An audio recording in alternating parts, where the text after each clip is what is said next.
and welcome back to the Family Business Show. And my guest is Andrew Mostyn from the Craig Mostyn Group. Andrew, we were talking over the break about a significant date for the company and the family. That was the year 2000. Can you take us through that little journey? It's not so little, but it made a very big difference, I think you said. Yeah, look, not uncommon back in those days. My father and two sisters were actually not the beneficial owners of the shares. They held them in trust. And so at a point in time, shares were going to go to the third generation. And that's another thing that my grandfather set up deliberately to make sure that the business did not just fall by the wayside in the second generation, that it successfully went through to the third, which is a common issue and problem. So in the year 2000, we decided we'd actually break those trusts earlier than what they would have been. They would have been upon death. And so we broke those trusts, and what that really meant was that the shareholding then filtered down into the third generation ahead of what it would have otherwise been. And I think the importance of that is that it then engaged the third generation in the business. And I think that's important to have if you are going to be successful into the third, fourth and fifth generation. I think if potential shareholders are sitting on the sidelines waiting to be anointed, Prince Charles being a good example, you sort of perhaps don't get yourself as fully involved and engaged as what would otherwise be the case. And I think in our instance it meant that we've certainly got a very engaged third generation, and subsequently we got a few fourth generation shareholders also involved and feel a part of the business going forward. Breaking trusts is not something that happens every day. It's going through a legal course of action that everybody really must agree on. Otherwise you end up with court battles. So in my mind, in my thinking, you've taken on some experts that have been able to advise you a pathway through this difficult exercise. How long did that process take? Look, it took a while. It was certainly a very expensive exercise, and that's another reason why some people might defer it, just not wanting to have the expense. But I think in our instance, and I'd encourage others to think about it, it's still worthwhile. I've seen through Family Business Australia and my involvement there a number of instances where the owners of the business have been happier to just do nothing and wait till they go and leave the mess for somebody else to pick up and run with. And to me, that's unacceptable.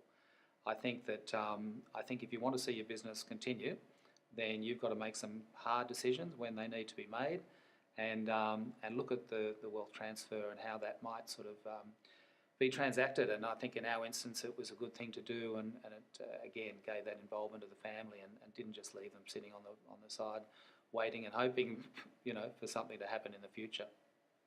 Yes, the way I see that kind of thing is strategically somebody's looked far enough ahead to say we need to change something, and it's a fundamental change to keep people involved, to keep their thinking centred around the business. Not necessarily for personal individual gain, but the group has changed from being a family in business to becoming a business family, where we get a wider perspective of things, and we now have, you're now sharing 2 family meetings a year with the wider group of shareholders. So the outcome to me seems fairly obvious. It was a very positive step. Well, it was, and I think it started with my grandfather wanting to make sure that it did go on to the third generation. And so I think he was the one that set the tone, and we just followed with his thinking and just progressed it a little bit quicker than what it would have otherwise been. But I think the whole idea of wealth transition in Australia is going to be a critical one going forward. We're already starting to see some families not handle it as well as they perhaps could have, but alternatively other families doing a good job of it. So I think it's important to have the discussion. I think if you've got a situation that I mentioned before where somebody's happy not to have that discussion and actually see potential turmoil within their own family is pretty disgraceful in my opinion, and I think it's all about having communications with the owners of the business and charting out a way forward. It's inevitable that they're going to pass, so have the conversation early, don't have it late. I agree with you completely, because from where I sit, most of the time as an advisor when I'm invited in to work with a family, it's generally because there's an issue. Somebody's said something, done something, or it's changed in the negative. Had it been 6 months, 12 months, 2 years earlier that a conversation was had about how do we do this and how do we do it better and what can we do, then people will be much more aligned and be on board. Some tips and some points. Somebody third generation heading for, the holiday time. You do a lot of charitable work, I know, in your time. And you have a foundation as well, if I'm correct. Before we go to the tips, tell us a little bit about the foundation, and then we'll come back and just do a few tips and suggestions. Well, I guess it comes back to that wealth transfer again, and understanding that, some of us have been fortunate and want to spend some time giving back and so forth. So I'm a firm believer in starting a family foundation, and you can do it two ways. You can either set it all up yourselves and run it yourselves and have all the obligations of the financial investments and so forth under a private ancillary fund, and that's the path that we went down, and we enjoy getting together and having meetings a couple of times a year to talk about that, to talk about how we are going to give money to worthwhile charities, and we've involved the next generation as a vital part of that, so they feel engaged, they get some financial literacy around it, some education. So we see that as a really important thing to be doing, and I always say that if you can't get together as a family and decide how to give money away, well, you're going to have problems when you're deciding how to run businesses, investment vehicles and so forth. So I think it's a great transition, and if you don't want to start your own private ancillary fund, then you can always do a named fund. It's still under your name, you still get the same tax deduction, but all that work is looked after by a public entity. And certainly here in Western Australia, the Fremantle Foundation offers that. So do some of the other bigger firms, and it's a lot less work if you're not wanting to do all of that, but you still get the same enjoyment in giving money away to worthwhile charities, and it helps with that whole transition of wealth. Yes, the Fremantle Foundation, they have the Impact 100 that I was very pleased to be invited along to when they did one of their givings recently, and I know that makes a very big difference. Yeah, it does. It's a great organisation. So now some tips, some of the things that you might remember that you got through and that might make life easier for one or two other people on the journey. Well, look, we're family, so we're never going to get along all the time. We've been quite lucky that we have had a pretty good run, and that doesn't happen by accident. Some of the things we've spoken about today take a long time to actually happen.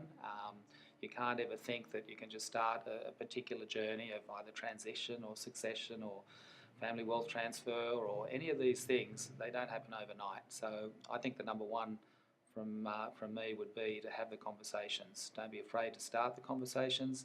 Either it should happen by the matriarch or patriarch of the family, or it can happen from their children or their children's children. It doesn't really matter where it starts, but I think a good family solution is to start those conversations earlier and make sure that you can all get on board and all participate in it. That means there's no surprises.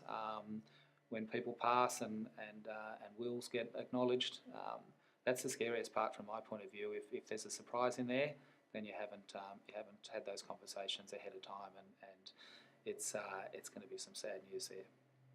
So that'd be number one, and that filters into communication generally. I mean, these things are all about communication. Sorry. Yep. No, well, communication is if we communicate, it's a nice way of saying it. You can't do it enough. And I heard recently a wonderful little statement that any relationship is only as good as the last conversation. And the more often we have conversations, that keeps that relationship nice and tight. Yep. Last word of wisdom, one thing that you might want to offer about Family Business Australia? Yeah, I think getting external advice is fundamental to it all. I mean, we can rely on accountants and lawyers, but they quite often tell you things that they want to tell you and not what you want to hear. So there's organisations, tech is one. I was involved with tech for 4 years. Family Business Australia is an excellent organisation, and it's got its own forum groups as well. So that's a good environment to learn from, and just the events that you go to and the conferences you attend.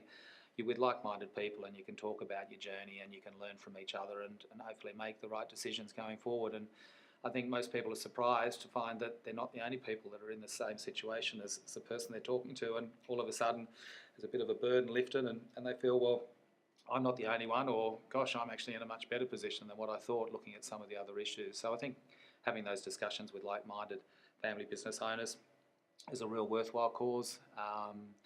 So Private Wealth Network's another. There's a number of organisations out there that you can go to for advice, and I think unless you're looking externally, you're not going to solve all the problems yourselves. Thank you very much. Andrew, really appreciate the time you've given us today. So I look forward to seeing you again shortly. Pleasure, John. Thanks. Thanks very much for joining the Family Business Show today. Just another acknowledgement to Tech, the Executive Connection. And I look forward to seeing you again shortly on the Family Business Show. Don't forget to subscribe. And if you have any comments, please add your comments. I'll be happy to reply.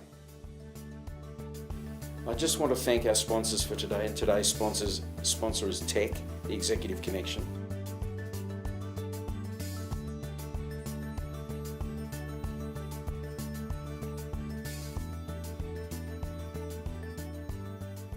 Just a couple of questions have come in through the comments, really interesting questions, and Andrew hasn't left the building, so I'm going to ask Andrew Mostyn from the Craig Mostyn Group a couple of these questions. Andrew, thanks for sitting down again. Just the first question was the emotional impact. How do you feel now that the family is not so much involved with the day-to-day, and you have an external board running the business? Look, it hasn't happened overnight. We've had external board now for many years, and it's all about getting the right people. It's all about making sure that they fit in culturally well with the senior management, who are also non-family. So it's a long process of trying to get the right people involved in your organisation. You still want to hold on to the culture of the family. I think it's important. That was set by my grandfather in the 20s, 30s, 40s, 50s, 60s. You're not about to change that kind of culture that's within an organisation, and we don't want to change that culture. We want that to be maintained, and that's ingrained. So what you want is to be employing people into the roles that understand the culture, understand the family values, and we do have those articulated, and making sure that they're on the bus and they're driving it the way you want it driven. It's interesting. Another one of the questions was about values, and you have them articulated. So are they in a document somewhere? Are they on a wall in all of the offices, or? We've done it differently over the years. I'd have to say they're not currently up on the walls. We have just revisited them as a board, in fact, just last week. So these things don't outdate. They don't just sit and never get looked at again. We've just done some twigging to them. Nothing substantial at all, because again, you're not going to change the culture within an organisation by just a couple of changes of some words and the values. But I think it's important to review them and move with the times. But again, it's employing the right people, and I think some family businesses have come unstuck because they've brought in a non-family CEO, for example, and that person's just tried to make significant changes to the organisation. They see it their role to make changes. Most new CEOs do that. But any changes that a new CEO has got to make or do has still got to be aligned with the values and the way that the business needs to be run, and how the board manages those senior management, and particularly the CEO. So I think it's always a work in progress, but it's always important to make sure that you've got the right people employed, and if you make a mistake, you make a change and get back on track. So you're suggesting that the family feel good today. Was there a company that you hired to go searching around the world for different CEOs? I'm just thinking a little bit about how you find these people, because you're really focused on making sure they're the right people for the company. Look, we've used different organisations depending on the role. So a board position, sometimes a bit different to a CEO position, different to another position within the organisation. So it's horses for courses for us, but we are a food and agribusiness primarily, and so we've gone off to specialists that actually work in that field, and we look nationally for people to come into the organisation. So again, it's an expensive exercise, but we're of the size that we can employ non-exec directors and pay them accordingly, and pay search firms to find them as well. Are these high-level employees, are they interviewed by the board or are they interviewed by the CEO? We'd usually have a subcommittee of the board look after it, even though we're only a small board now of 5 people, so everyone is involved, but sometimes we've reduced that to 3 people to just help with the interview process and make sure that we've gone through the culling, I guess you could say, and then once you get to just a couple of final nominees, we then bring the entire board into making a decision, because everyone's got to be happy with the process and the result. Would you suggest it's more like a 3-month project, a 6-month project, or a 12-month project? Depending on the role, I think you can't drag it out too long. We have had a situation in the past where, for one reason or another, it dragged out, and that doesn't do any of the candidates any favours at all. So I think a 3-month process, may go to 4, is about the right time frame. Great. So if we really look down all the way into the family and business, first off there's the individual, and that's the one person. You're an individual in everyday life. You have to make your own decisions. Then we have to get aligned the values of the family. So you'll have your own values. To keep the family aligned with each individual in the family, the values come into play. And then if we go into business together, then we have the business purpose. Why are we in business together? That the values can be transposed between the family and the business. And there's a reflection of the values of the family that sits within the business. And then if we want to go even wider with the shareholding, there is no real one way of doing it. Depending on how the founders of the business might structure it, having trusts, having shares, being partnerships, they can all be changed, but you need time. And Andrew has been kind enough to share with us his experience of the way his family have chosen to go about over 96 years, having the ownership model change.